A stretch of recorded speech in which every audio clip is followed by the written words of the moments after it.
ഏവർക്കും നമസ്കാരം. ബാസിസ് അക്കാദമിയുടെ പുതിയൊരു ക്ലാസ്സിലേക്ക് എല്ലാവർക്കും സ്വാഗതം. നമ്മൾ ഇന്ന് വൈറ്റമിൻ ബി കോംപ്ലക്സ് എന്ന് പറഞ്ഞ ഒരു കൂട്ടം വൈറ്റമിനുകളെയാണ് ഇന്നത്തെ ക്ലാസ്സിൽ നമ്മൾ നോക്കുന്നത്.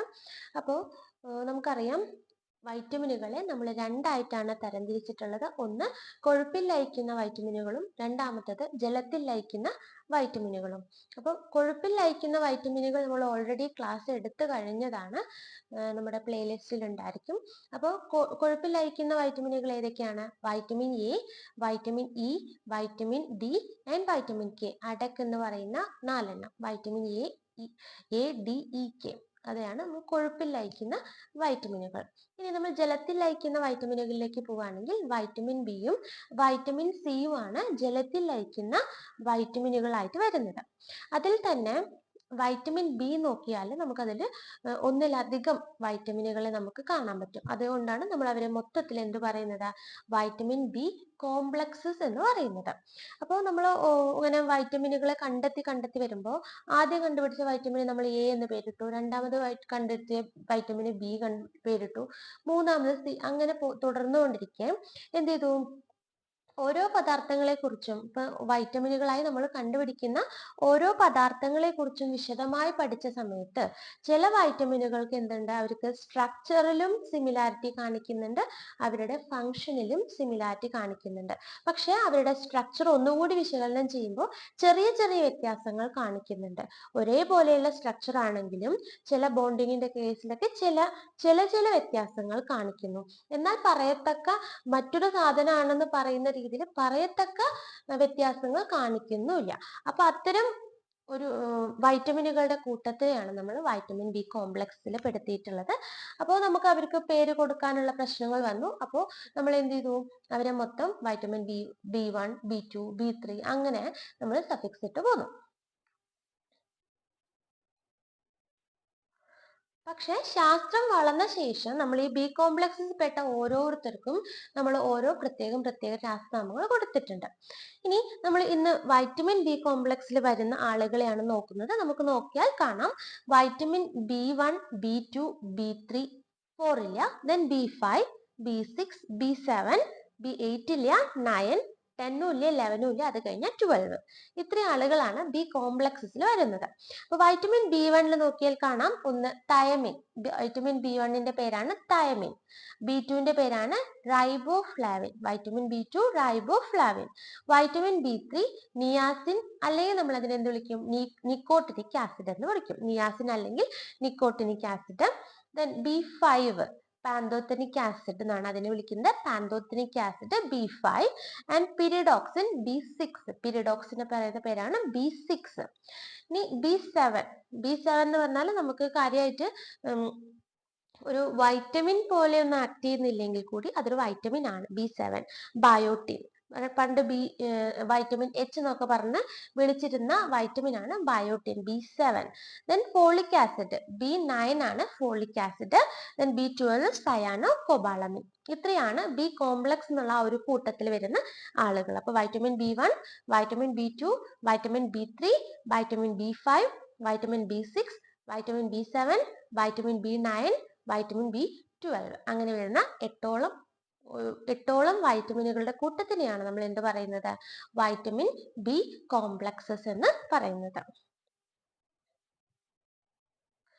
വൈറ്റമിൻ ബി പറയുകയാണെങ്കിൽ നമ്മുടെ ശരീരത്തിന് ശരിയായ വളർച്ച നടക്കണമെന്നുണ്ടെങ്കിൽ ശരീരത്തിനകത്ത് പലവിധ ഉപാപചയ പ്രവർത്തനങ്ങൾ നടക്കണം. കൊഴുപ്പിന്റെ ഉപാപചയ പ്രവർത്തനങ്ങൾ നടക്കണം, കാർബോഹൈഡ്രേറ്റിന് നടക്കണം, ലിപ്പിഡിന് നടക്കണം, പലവിധ ഉപാപചയ പ്രവർത്തനങ്ങൾ നടക്കുന്നതാണ്.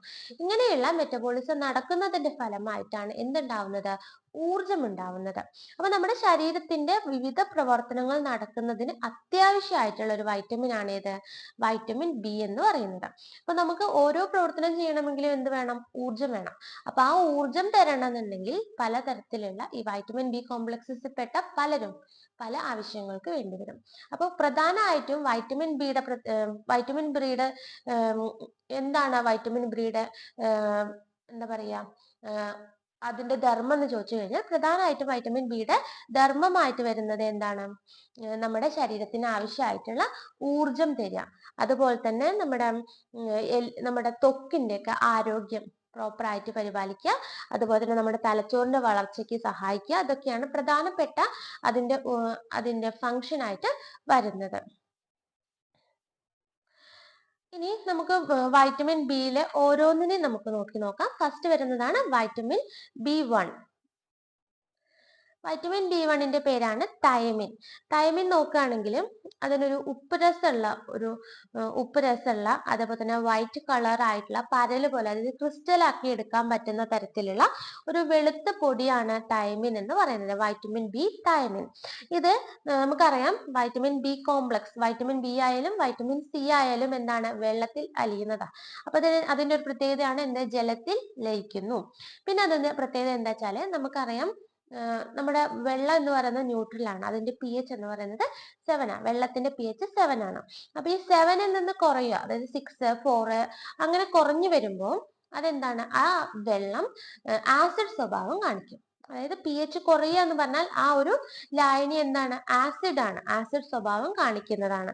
അതേസമയം 7ൽ കൂടുതൽ, 8, 9, 10 എന്ന് പറഞ്ഞിട്ട് പോവുകയാണ്, 7ൽ കൂടുതൽ പോവുകയാണെങ്കിൽ ആ ലായനി എന്ത് സ്വഭാവം കാണിക്കും, ആൽക്കലി സ്വഭാവമാണ് അത് കാണിക്കുന്നത്.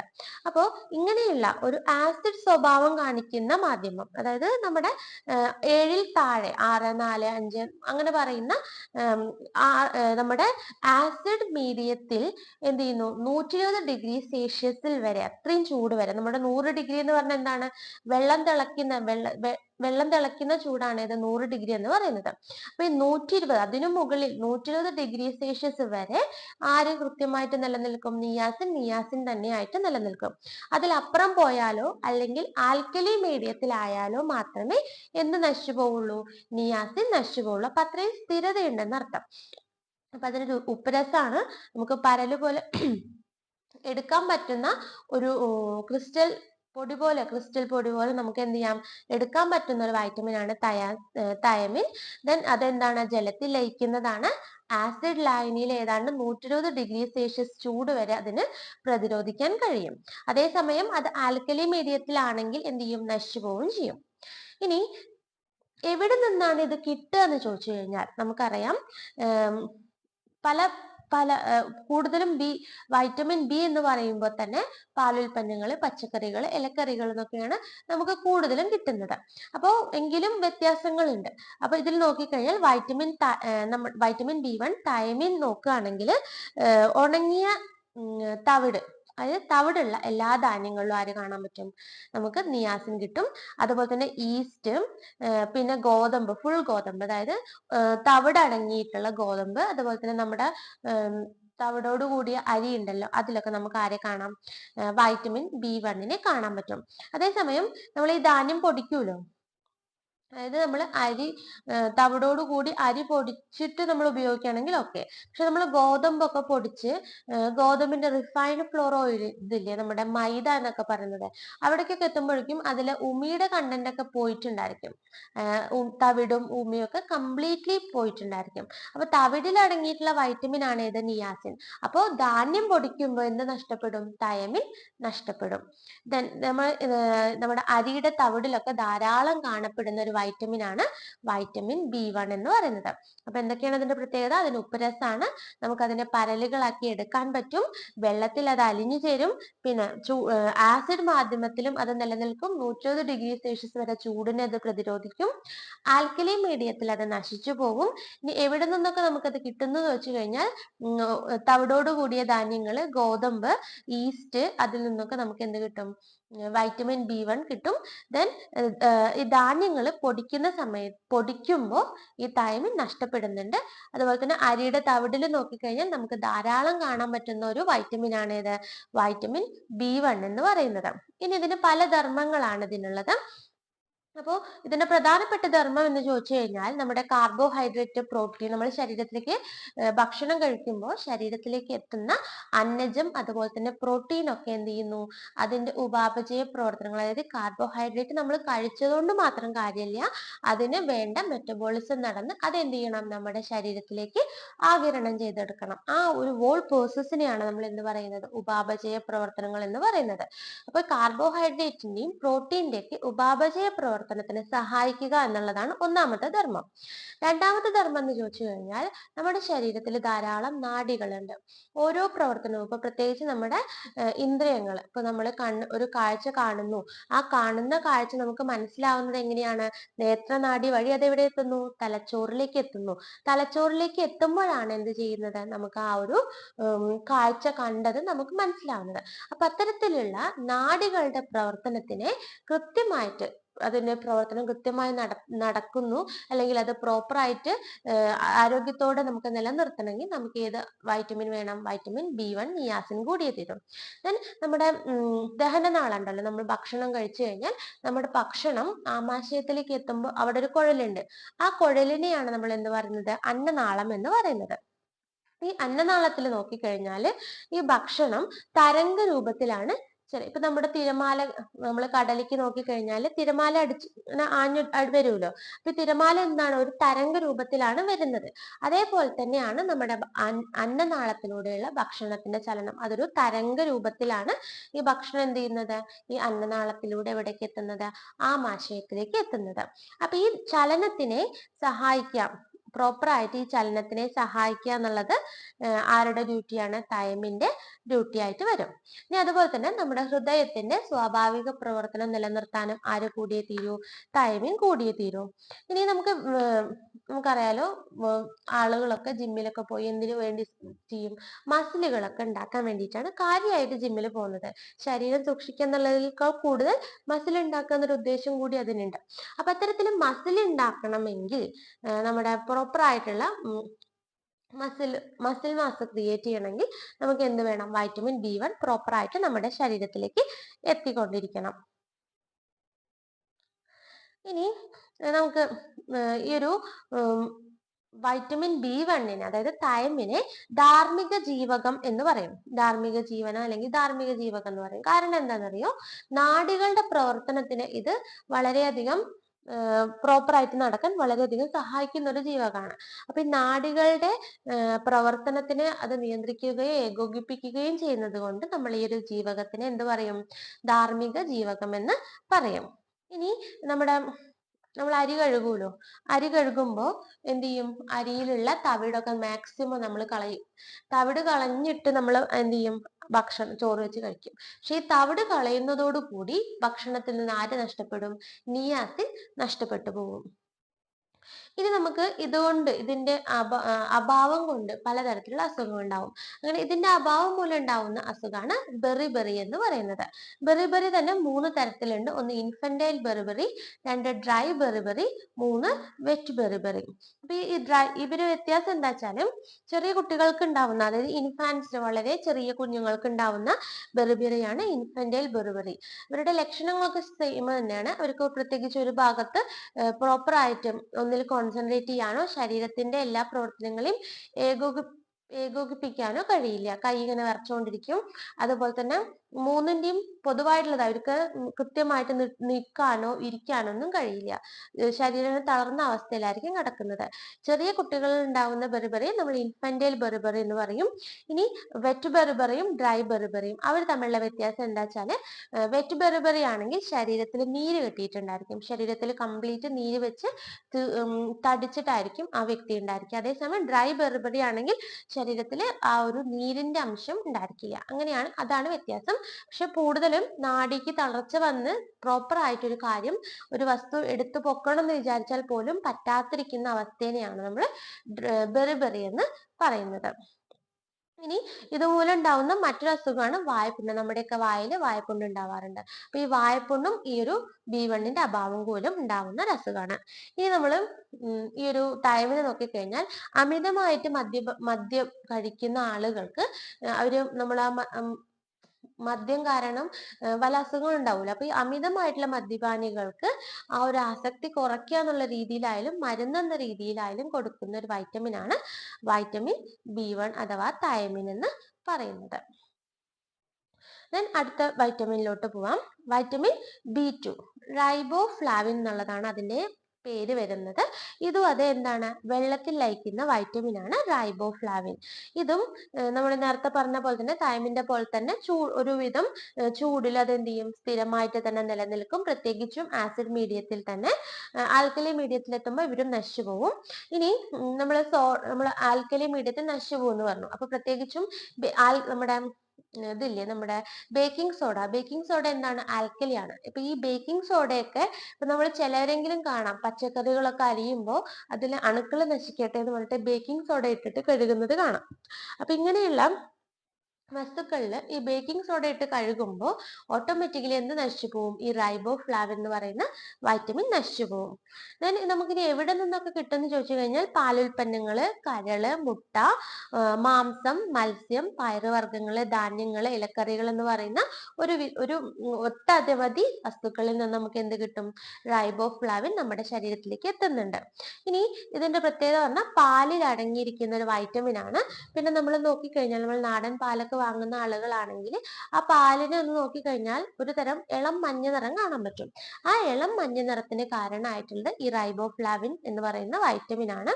ഇനി ഈ പാലിലേക്ക് നേരിട്ടൊരു സൂര്യപ്രകാശം നട്ടപ്പം നമ്മൾ പാലൊക്കെ ഇങ്ങനെ വിൽക്കുന്ന ആളുകളാണെങ്കിൽ അപ്പൊ ആ പാലൊക്കെ കൊണ്ടുവരുന്ന വഴിക്ക് ഇങ്ങനെ വെയിൽ കൊണ്ടിട്ടാ വരുന്നതെന്നുണ്ടെങ്കിൽ വെയിൽ കൊള്ളുമ്പോൾ നേരിട്ടിട്ട് സൂര്യപ്രകാശം പതിക്കുമ്പോൾ എന്ത് സംഭവിക്കും, റൈബോഫ്ലാവിൻ നശിച്ചു പോകും. അപ്പൊ നേരിട്ട് സൂര്യപ്രകാശം ഏറ്റാൽ നശിക്കുന്ന പാലിലെ വൈറ്റമിൻ ഏതാന്ന് ചോദിച്ചാൽ അത് ഏതാണ്, അത് റൈബോഫ്ലാവിൻ ആണ്.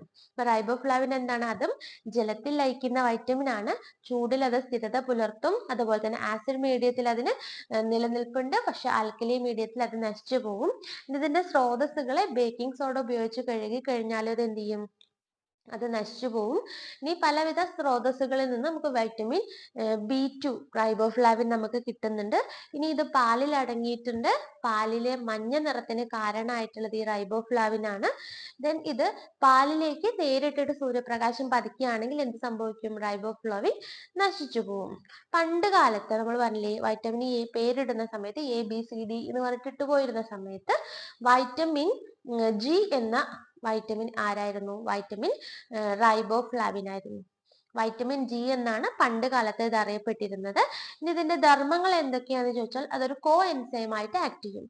കോ എൻസൈം എന്ന് പറഞ്ഞാലും നമ്മുടെ ശരീരത്തിൽ ഒരുപാട് പ്രവർത്തനങ്ങൾ നടക്കുന്നുണ്ട്.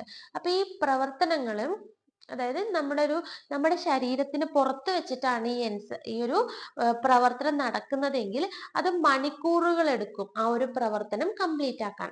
അതേസമയം നമ്മുടെ ശരീരത്തിന്റെ ഉള്ളിൽ അത് കേവലം നിമിഷങ്ങൾക്കകം എന്ന് പറയുന്ന രീതിയിൽ ആ പ്രവർത്തനം ചെയ്തു തീർക്കും.